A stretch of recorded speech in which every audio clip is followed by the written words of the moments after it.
This week we've got gameplay changes, we've got armour enhancements, and we've got a fix for something that was driving me crazy. Welcome to episode 25 of the Fallout 4 Mod Vault.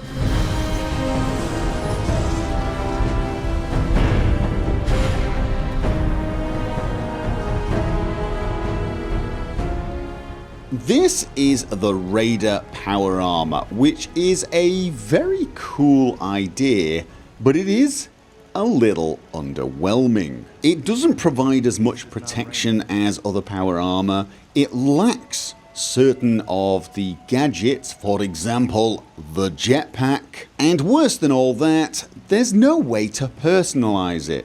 Every set of Raider Power Armour looks pretty much the same. Well, not anymore.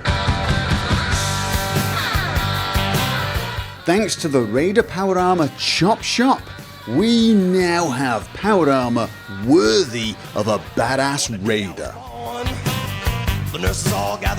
This is definitely more like it. Whoever put this armour together had style.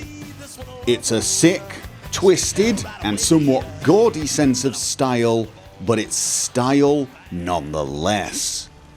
But this is not just a little cosmetic change to make the armour look better, it's an overhaul of the Raider Power Armour. When you upgrade now, you will have options, assuming you have the correct skills, you will have options to make this armour pretty damned strong. You get quite a few more options on the special modifications, including the jetpack, which to me is probably the best mod for power armour. You now have the option to add material mods, so lead plating or photovoltaic coating, for example. But of course, what is really interesting are the special paint jobs, the special material mods.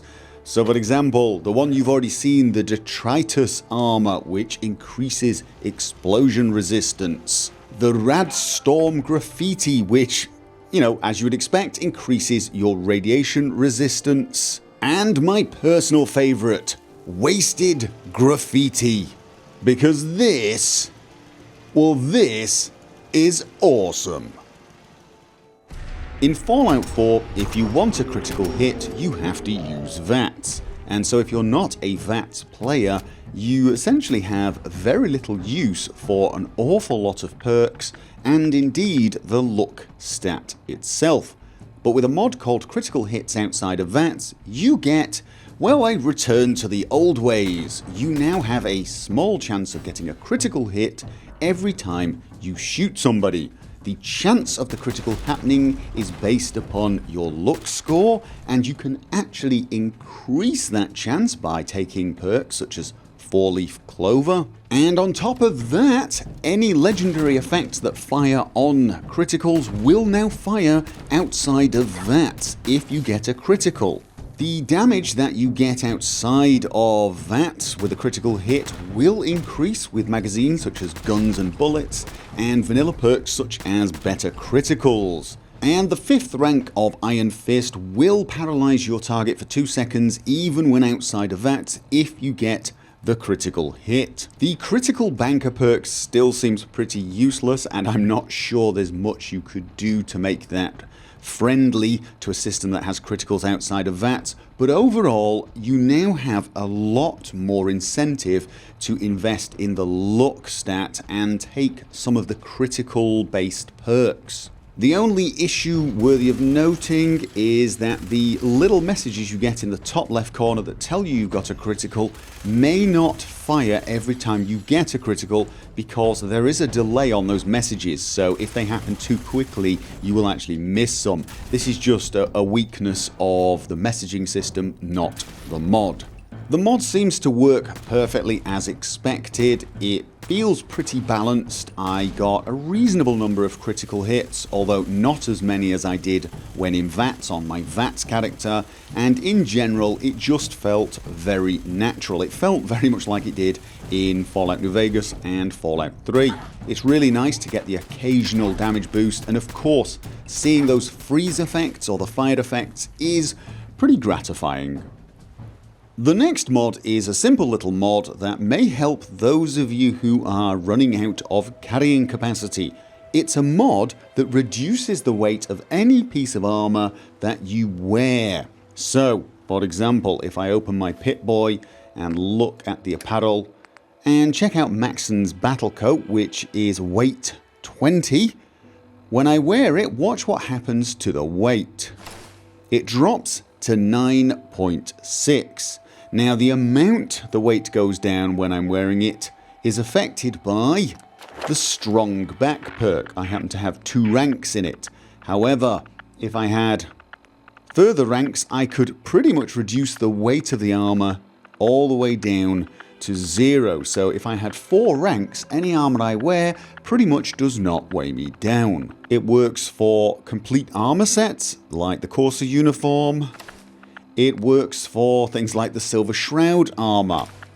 It even works for Under Armour, the Minutemen outfit for example, and the pieces that you would place on top of Under Armour. So as you can see here, weight 2.4, as soon as I wear it, 1.1.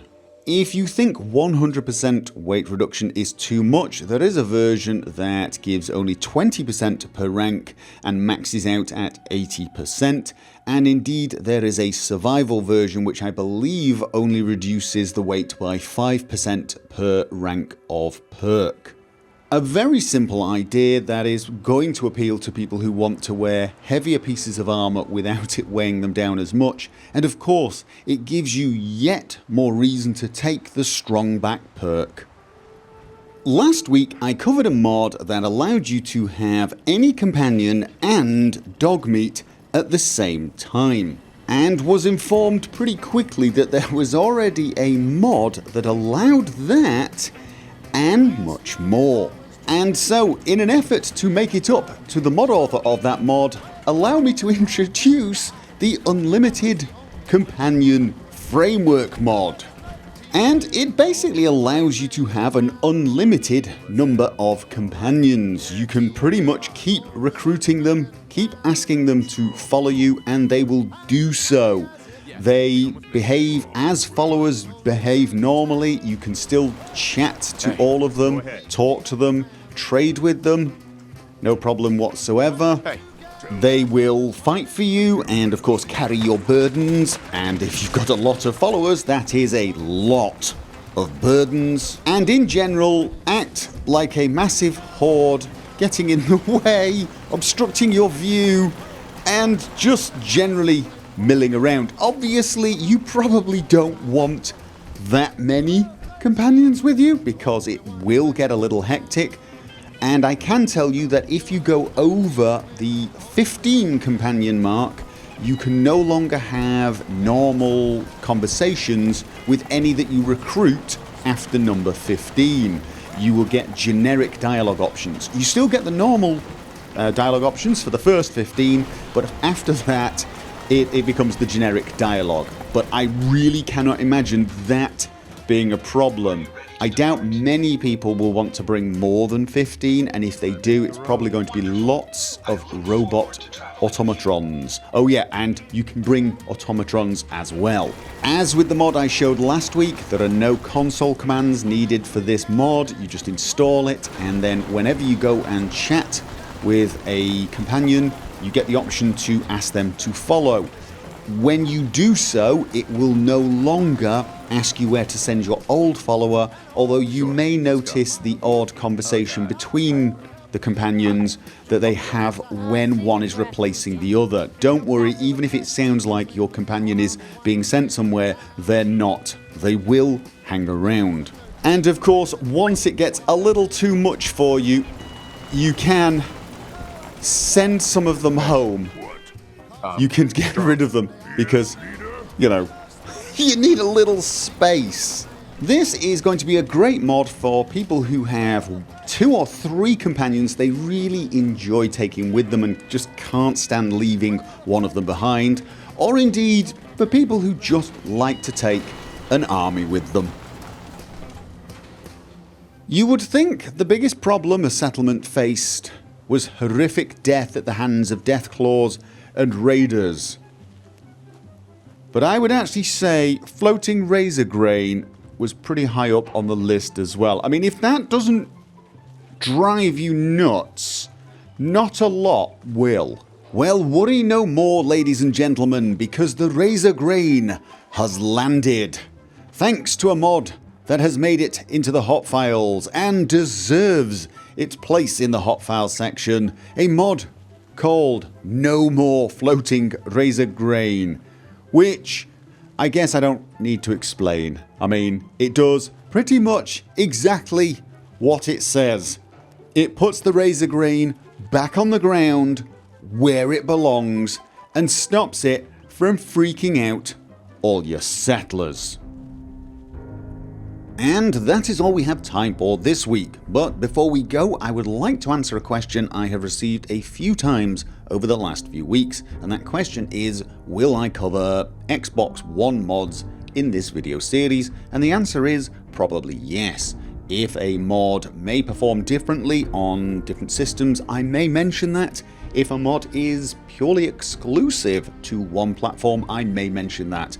I haven't decided on the complete details yet, but I do intend to be looking at the console mods when they go live. I would also like to thank all of the people who continue to post screenshots for me to use in these videos, and if you want to post an image of your own, I will leave a link down below to a video that will show you exactly how you can do that, and let me thank you in advance for even considering it. I will of course be back next week with more great mods to show you, and would love it if you could join me for that video. I look forward to seeing you there, and until then, remember, as always, have fun. If you're curious as to whether I've covered a mod in one of my videos, feel free to go along to my website gophersvids.com and check the search functionality out. Just type the name of the mod you're interested in, open up the settings and filter by mods only. Click for search and you will see whether or not I've covered that mod. Click on the mod and it will also show you any of the videos this mod appears in.